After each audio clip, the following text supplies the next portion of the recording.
afternoon, welcome back. So my sister has a Swarovski pen that I absolutely fell in love with like maybe last year. She keeps her pens in really good condition and she must not use her pens that much because how does her pen last for that long? Anyway, so she has a Swarovski pen that her friends bought her, and then I got a fake version of her pen.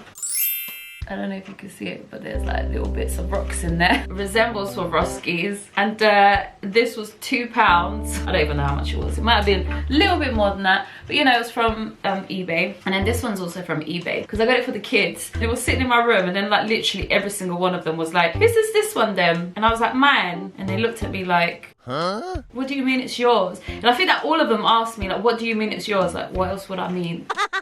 It's mine, it belongs to me. I said I ordered it for myself, but that's why I'm their favorite auntie. I used to hate saying that before, but because everybody else says it so much, I'm starting to get comfortable in saying it. Oops. Because I don't think you should take these things for granted. Like, what if next year I'm not their favorite auntie, and here I am going, "I'm favorite auntie," and then I'm really not. It was a fluke for the past 5 years. Whereas my son, he probably doesn't find me as fascinating. He actually probably just gets annoyed at me at the fact that I laugh at everything. He's like, "That wasn't even funny. Like, why did you laugh at that?" I laugh at everything, and I think that my son is getting to the age where he doesn't really like it, but he doesn't want to tell me the truth because he's going through the phase as well where he really cares about my feelings. Oh, it's what a mess. Like, what a mess. Actually, what a mess. Daddy's home.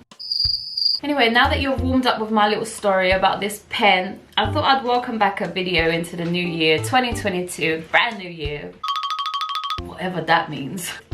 It's like, the sun is still going, the earth is still going, we're all still just going. Like, there is no 2022, but here we are calling it 2022.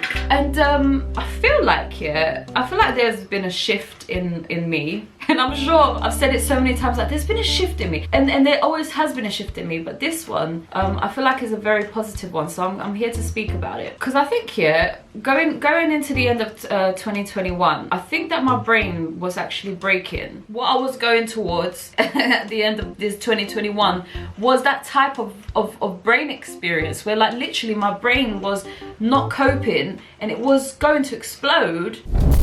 So I had to pause it here because it's like I can't ever see myself losing the plot and losing the shit, and I'm like, why? Because the thing is, I get to that point in my head here where things are a little bit confusing and they're a little bit not right, and instead of like saying, "Oh my gosh, I'm crazy," I get angry. And then I'm like, but what is this bullshit? What was I born into? Like, why am I sitting in my bedroom losing my mind? Like, what is that? And I think that I call it the scientific brain because, oh, it sounded like music and I was like, what's that? It's like, but actually it's just a bike. So because like, I don't like that sound. Actually, it's not that I don't like it. I think it's just because I've got to wait for it to stop so then I could talk, and then that makes me impatient because I don't want to wait to talk, and it's just a little bit impatient. Anyway, so to be honest with you, I feel like the fact that I am a scientist, I know that this is not the same story for other scientists here, because I see myself as a scientist here, instead of what is that moment? Instead of staying in that moment, I'll start to analyze and talk about it. Like, for example, now I'm having this thing in my head and it's starting to hurt, right? So then instead of just going like, "Oh, my head hurts," I'll be like, okay, so my head hurts, and then my body feels the, and I'll start to like analyze and discuss what it is that I'm experiencing, and I think that this has been a surviving mechanism for me for the longest time, because I've literally been doing this depressive state of like wanting to die and not understanding life and needing the answers. I've been doing it for years on end. And I spoke to somebody because my family, I think I had a bit of a breakdown over Christmas. It was like the worst Christmas ever. It was very stressful. When I say the worst Christmas, it's more about how I was feeling inside. Like, I can't explain to you how, like, it was a painful emotion. Like, you know, like when you're going through heartbreak, and you physically experience the emotion, it felt like that, but obviously not the heartbreak feeling. It was another feeling of like this like poisonous existence. Like, my existence is poisonous. Everything is poison. And I don't know what I'm doing here, and what am I doing here, and this is so scary. Like, why am I poisonous? Why is everything poisonous? Like, I was just going through this process, and because of that, I think that I just kind of like well, I guess I just shared it because like things came up, so then I just shared it. Anyway, and then my sisters kind of like intervened a little bit, and then they were just like saying to me, and then for some reason when they started saying to me, Nayna, you need to get help, you can't live your life like this, it's been like how long that you've been this way, and like you really need to get help. And for some reason when they said it, and because I've been going through such a rubbish time at work with people demonstrating and proving to me that this world is horrible, it's like such a horrible place to be in. For some reason when they said that to me, she gave me permission to kind of just like crumble. And I remember going to my bedroom, sitting there like in this complete panic that I've been feeling throughout Christmas, and just kind of like sitting there thinking like, how is she not scared?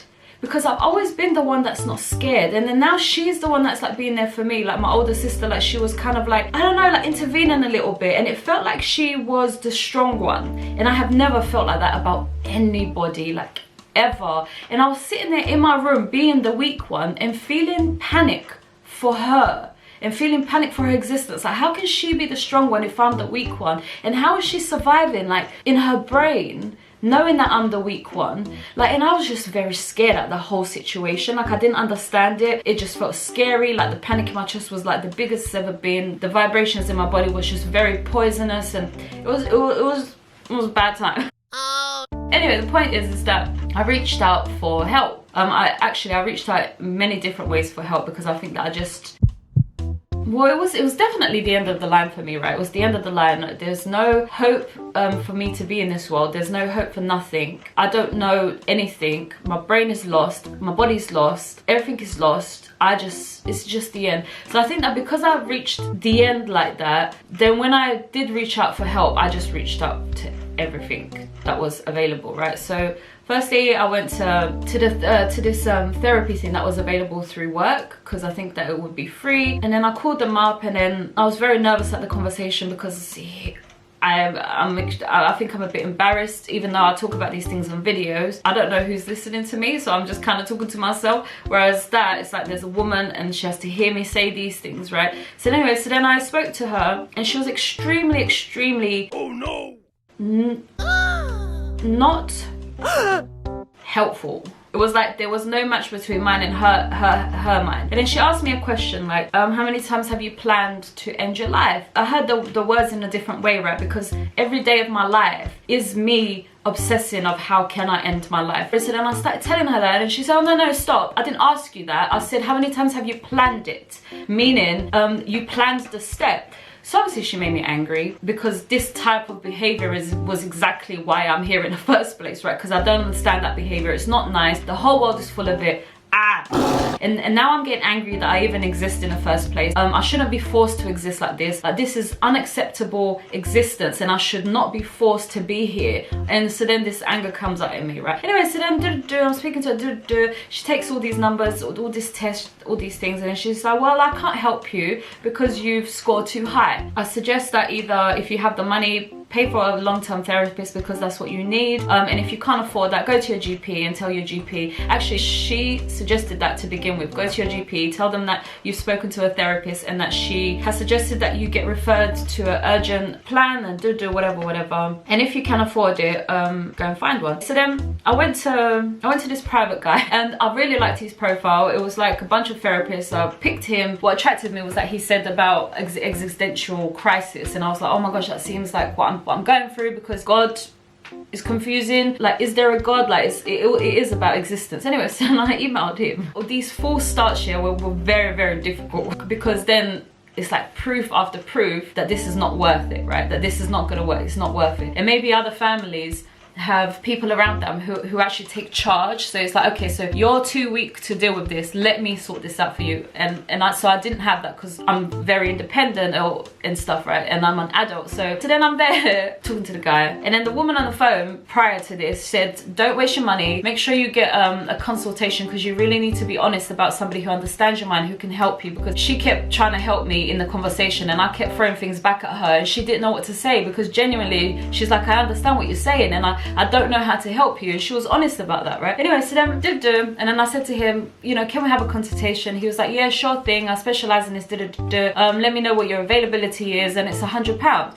And then I said to him, oh, I'm just looking for a consultation just to see if we vibe. Somebody advised me to do that. And then he replies to me and he says, it took a lot for me to not reply back something different, right? But he replied to me and he said, I don't work for free. The consultation is £100. Let me know if this is suitable. And I knew then, right, that I didn't want my therapist to have that mentality of I don't work for free, because I work for free. So I want somebody to help me who has the same heart as me, who has the same mind as me, who could really understand me and help me. So I knew in that moment that that he wasn't the right person for me. But this anger arose in me of like, you don't work for free. And I think and it's, yes, oh my god, this is such a long story about me looking for a therapist, and maybe that's what I should call the video, looking for a therapist. So then I looked at his message, then I got very deflated. And I was sitting there, I said, okay, so then I'm gonna have to carry on trying to help myself here, because these humans don't have a clue what they're talking about, because he's putting money onto something that's so important to me right now. And he's saying, I don't work for free. So he's calling me work. He's not even calling it help. He's calling, because that's what I need help, right? So he's saying that that's work and I don't do that for free. Whoa. And the deflation of like, oh my god, like this world is so that somebody will call my problem work and they wouldn't even try to see if they can help me before charging me. And oh, the anger in me, and I wanted to just write a reply, but I knew that then he would reply and it would cause anxiety in my life, because then we'd be like bickering, because he believes in what he believes in, I believe in the kindness that I believe in. He doesn't see my eyes. So then I just replied 2 emojis going like that. Anyway, I guess luckily that first day where I spoke to that therapist and I called my GP and I did exactly what she told me to do, just out of anger as well, just like, yeah, listen, I'm a good student here, I'm doing everything that I'm supposed to be doing, I'm doing everything that's asked of me, like I'm trying, and it's nothing is helping, so I'm gonna prove to you that this is not my fault here, right? So I contacted my GP. And I'm not saying here that this is going to be I'm not saying that everybody's going to have the same story as me, yeah, but the realization of what I had next year is why I'm sharing this, because the realization might not come in the same format as me. Like, for example, if you approach the NHS, you might have got a completely different experience than I did, right? But the realization that happened after that is the answer, right? Anyway, so then I called my GP, lucky I did. They called me back, and then the lady who was a doctor on the phone, she started asking me a bunch of questions again to see what was going on, and I was answering her, but this time she was extremely sensitive and extremely careful and extremely sensitive, because maybe in her eyes it's like, here's this woman, she's struggling, she has a child. I have to keep taking deep breaths, because I remember I did a video about mental health and it was very difficult, and I don't want it to be that type of video. Anyway, so she was extremely caring, and she was like, every time she asked a question, yeah, she ended what she was saying with saying, yeah, of course, which was so helpful, because then it felt like somebody was like, yeah, of course, I understand. And so then oh, it was so helpful. Anyway, she asked me for my permission, which was nice, and she was saying all of these different things. You need help with your substance misuse, you need help with 100% you need help with long-term therapy. She refers me to the crisis people at the Newham hospital, and again, I'm just like, I know at this point, yeah, I need help, yeah, but it doesn't stop the embarrassment of having awareness of what it is that's going on, because this doesn't sound good on paper, like you're calling a crisis team to help me. But anyway, I know that I need help. There's no light or going around that, or ignoring it further, because I was ignoring it for a long time, just trying to help myself. So then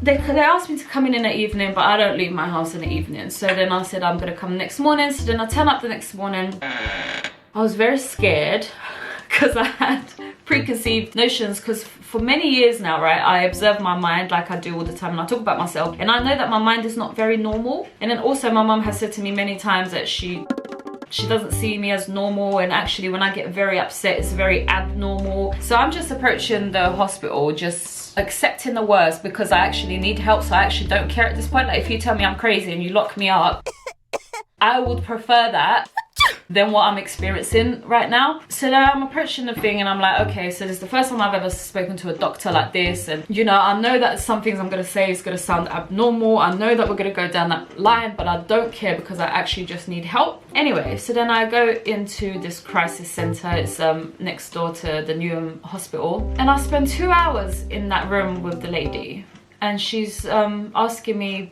everything about everything, and I told her everything about everything. What? I was very taken back, and then I realized for the next 2 days what was happening to me, because I continued to talk out loud, I continued to analyze myself, so I completely understand what had happened and what went wrong for me, right? So then I'll sit with this woman and I was witnessing real care. Pause 1 second, because this is emotional stuff for me, right? Because I think that the world started to really prove to me that care was an illusion and that I was just an alien. The world was proving to me that care was an illusion, and that the care that I had inside of myself was abnormal, and that I'm wrong. Like, I'm just wrong. Like, my brain's wrong, my body's wrong, I'm wrong, I shouldn't have been born, I'm wrong. Like, I'm not a right existence, I'm a wrong existence. And I think that was happening for a long time, like in terms of agreeing that that's what was happening. It was probably like a year and a half of like agreeing that I'm wrong. Anyway, so then I sat opposite this woman, and here she was, an example of care, because I swear I proved that this was wrong, and then here she was sitting in front of me with all the care. Anyway, so she was talking, I was getting it out, and I'd noticed, yeah, that I had lived my whole adult life, meaning like for the past 15-16 years, locked in my bedroom, locked in a cave in my head, and I didn't want to interact with other humans. I didn't want to interact with anybody. I just wanted to just stay here, figure out what the heck's going on in this life, and then hopefully when I come out of the cave, I'd be able to say, right, let's change the world type of thing, right? Anyway, as I was in this cave, I had a supply coming in to feed me, and I didn't know that I had this supply. I didn't know what the supply meant, but I had a friend, and she was feeding me. So because that friendship broke off, and it broke off about a year and a half ago, that supply was cut.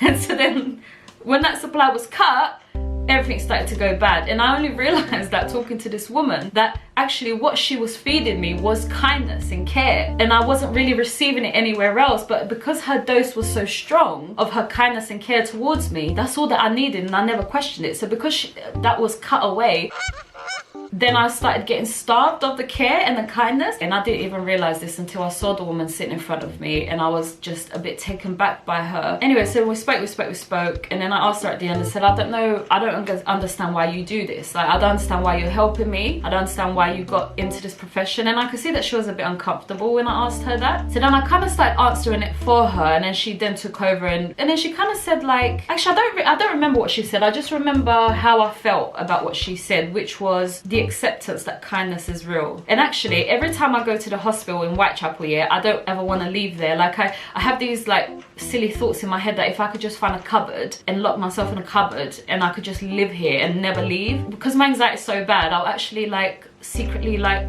want to actually plan that, like, would this cupboard like do, or that cupboard do? And I realized as I walked away from this woman and I was on my way home, and my faith had been restored that people have kindness in them, because these people go out of their way to get a career. Like, there's so many different careers, but they go out of their way to get a career in helping people, and then they sit there. In my state, I couldn't do it, right? And then they sit there and actually listen to people, because in my state right now, I'm so scared of my own thoughts that I just don't even know how to begin to help people and have the courage to sit there and be the strong one, when I know full well that what you're saying I completely can relate. Anyway, so she was doing the opposite of that. She was sitting there like this strong person, this care, this support, this guidance, this reassurance that everything is okay, we're okay. And then as I was walking home, it really just the realization really just kicked in that I was wrong, that people care, and well, that there are people in this world that care. And what I've been seeing for years is because even the woman in the place, she said that everybody is on the line of mental health, right? And all because you're here and I'm here doesn't mean that we don't have the same ability to be anywhere on that line. And what I'm realizing is that maybe what I've been doing for the past few years is that I've surrounded myself with people that are mostly in the dark areas in their mind and dark areas of existence, of the thoughts, of experiences, right? And then you've got these people who are not in that place, and they're able to...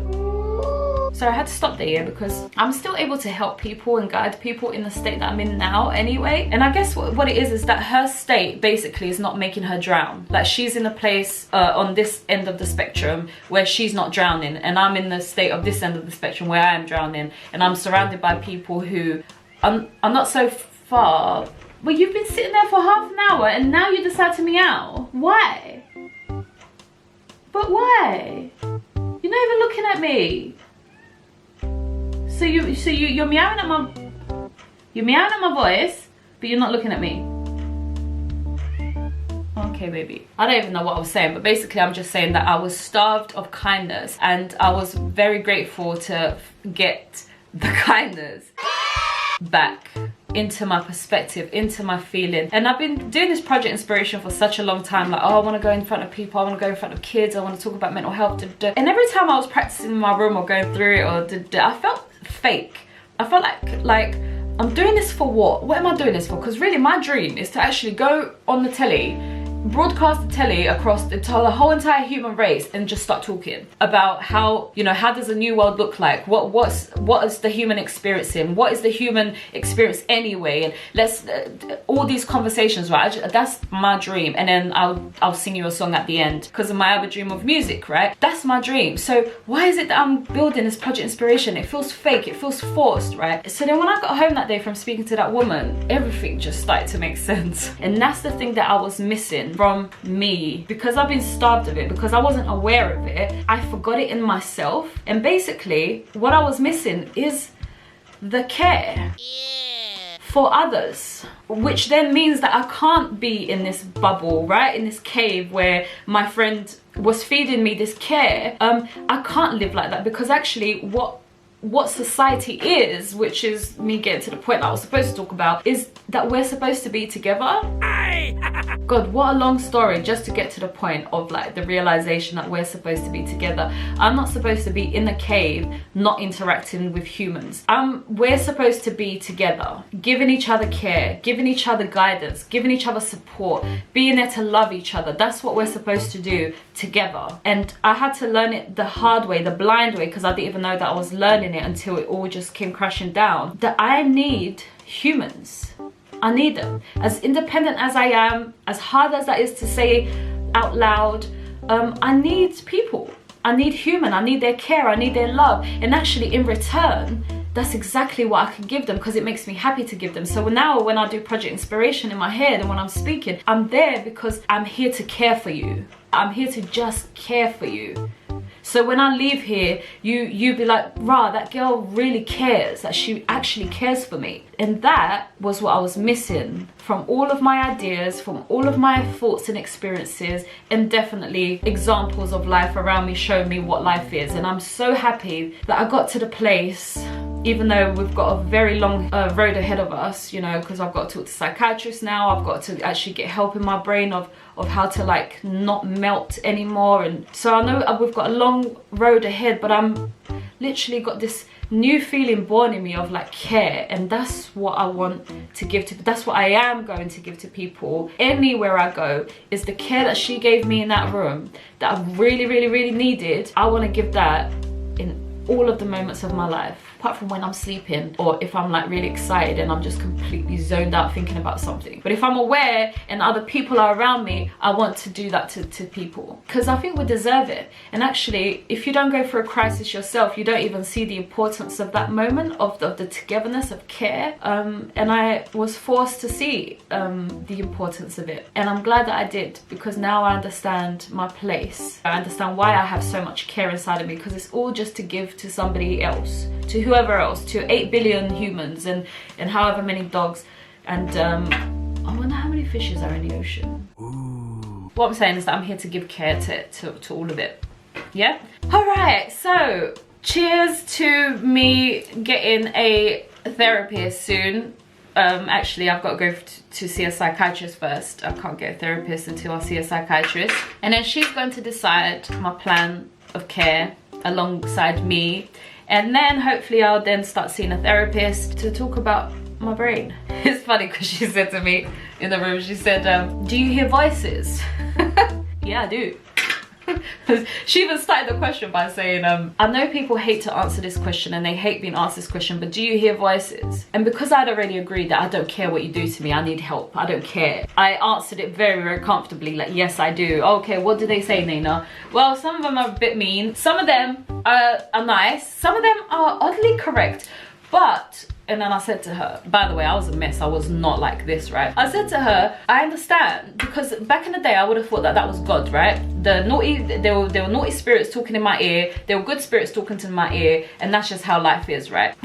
And what I said to the therapist, but what I realized is that when I need them to talk, they don't talk. You know, I'll sit there and I'm like in crisis and I'm like, what's life about? Nobody to be found, no voices to be found, no God to be found. But then randomly I then hear things. So then because of anger, I'm just like, I'm never gonna believe that you are a voice. You're obviously something in my brain that's something happening in my brain, because you can't be God, because when I need your help you're not speaking. So actually when you try and suggest things when I'm not in crisis, like I won't listen to you, because where are you when I need your help? So then you can't be real. Anyway, I think she was a bit happy that I said that. Then I realized after I spoke to somebody from work who is supportive at work, and then he said to me that the doctors are more there to help you cope with what you are, rather than saying, oh, you're wrong, let's lock you away. They're just like, okay, what are you and how can you function in society and how can you be a part of society and be okay? And when he said that to me, I was like, oh, okay. So anyway, so I think she was happy about that. And then the second thing she asked me, which was funny, I was like, typical, isn't it, to ask me that, is do you see things? Do you see things? I was like, yeah. And I had to make clear from the get-go, I don't see humans, because again, that would have been helpful to see humans, because then I would have been like, God, I don't see humans. But what I do see, and then I started telling her everything that I see, so then like the whole room is like, you know, like when a TV's static and it's not receiving any signal and it's got like those endless dots everywhere, like the whole environment looks like that. There's like lines of like light sometimes, and then there's like little bits of rice that like flies across the ceiling. And she was like, what? I gave her the truth and nothing but the truth that day, and I had to walk away fighting not to be embarrassed of my truth, because that is my truth, you know? Anyway guys, this video is just gonna be super long, I know that, because it's my first video back. But I shall see you guys next time, and I hope that you understand, like I come to understand, that we are here to be together and to have care and to give care. Yeah, and that's what we're here for, to be together and have care. And I hope that you can see that. And if you can't, I hope I was an example of that today. And I hope that there's plenty more examples coming your way, because they're actually out there with kindness and care and support. Just because, literally, I don't need nothing in return. Absolutely nothing. Not even like, oh, actually, if you have a spare meal, I will stay for the meal. Like, I don't even need that. I don't need that. I literally just want to care, just because of the care. Not because I'm gonna get a free meal in return. So until next time, have a good evening. All right, bye.